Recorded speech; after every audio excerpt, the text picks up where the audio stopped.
After the morning prayer service at this Toronto synagogue, there is talk about the upcoming election.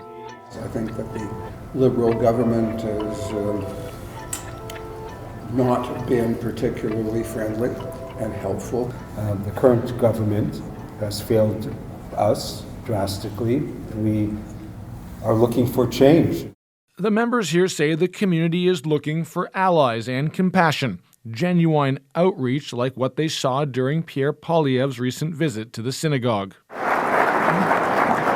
It is an honor to be here in this distinct. Irv Kirschenblatt, a lifelong Liberal, says it meant a lot. He hit the right chord when he spoke to us, that he was with us.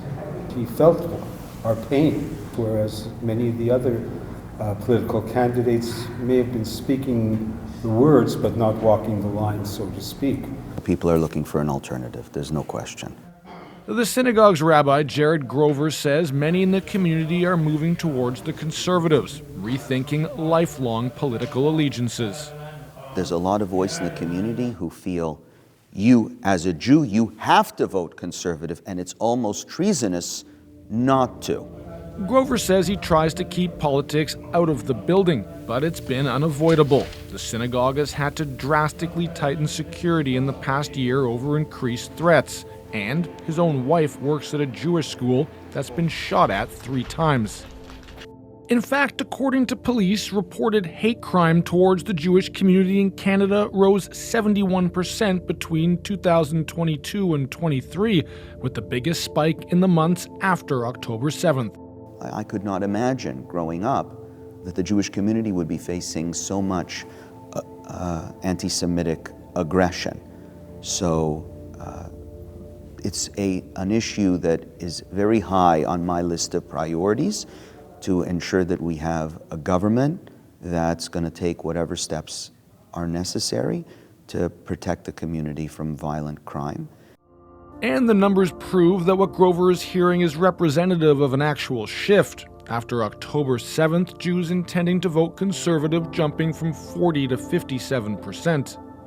There was a big spike in support for the Conservative Party and a decline in support for the Liberal Party. The tendencies were stronger than in the non-Jewish population.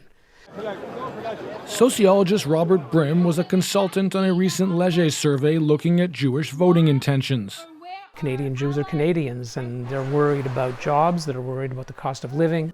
Not far behind was anti-Semitism. I'm Ellen Besner, and this is what Jewish Canada sounds like for Monday, April the 7th, 2025. From her home studio north of Toronto, Ellen Besner records the podcast of the Canadian Jewish News. She's conducted more than 500 interviews with Jewish Canadians over the past 4 years. For many, many Jews, it is a one-issue vote, which is, I'm not safe in this country under this government. Welcome to the Besner says Canadian Jews have been fundamentally altered since October 7. Their schools are getting vandalized by anti-Israel and anti-Semitic protesters, and the Liberal government has come across as abandoning the very Jewish voters who came to love them because they symbolize openness, multiculturalism, acceptance, human rights. And Besner points out, for many Jews, it's not just about switching parties, but going further by becoming active in politics in a way they never have before. Muscular Judaism, I call it. But I've seen mobilization like never before in the young people, in the university students, in high school students. They are marching, they are petitioning, they are loud. And that is something that our community hasn't seen. So thank you very much. Thank you very much. Okay. Jody Katz is one of those people who has never volunteered for a political campaign, never even considered voting Conservative, never mind delivering lawn signs. I'm welfare state socialist, gay rights, trans rights. She says this time she feels she has no choice. I am telling you, Jamie, I am legitimately afraid, and this is not who I am. Her involvement is driven by a series of incidents, one in particular at last year's Walk for Israel march. There we go. And on either side of the street are masked individuals with keffiyehs and vitriolic, shouting horrible, horrible slurs against Jews, not Israelis, Jews. I'm a Jew. And my son, my 11-year-old son, is shaking.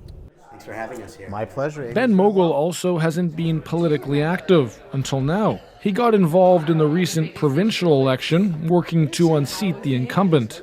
And I remember looking at how many votes she won by, and seeing that she won by less than 1,000 votes, and joking with my wife, I think we know 1,000 people directly and indirectly. This election, he's hosting members of the Jewish community, a chance to meet the conservative candidate in the riding. Most are traditionally liberal supporters, this time strongly considering a conservative vote. I feel like I'd be excommunicated from my family for it. I never saw myself as being a conservative supporter. More than 50 people pack Vogel's living room and are sharing a similar feeling. It's very hard for me to think about voting conservative as a lifelong liberal, but I think all of our generation is really having a reckoning with the Liberal Party. If they abandon us, why do we have to stay loyal to them? In this election, it's clear Jews are linking their vote directly with who they feel will protect their right to live and worship freely without fear.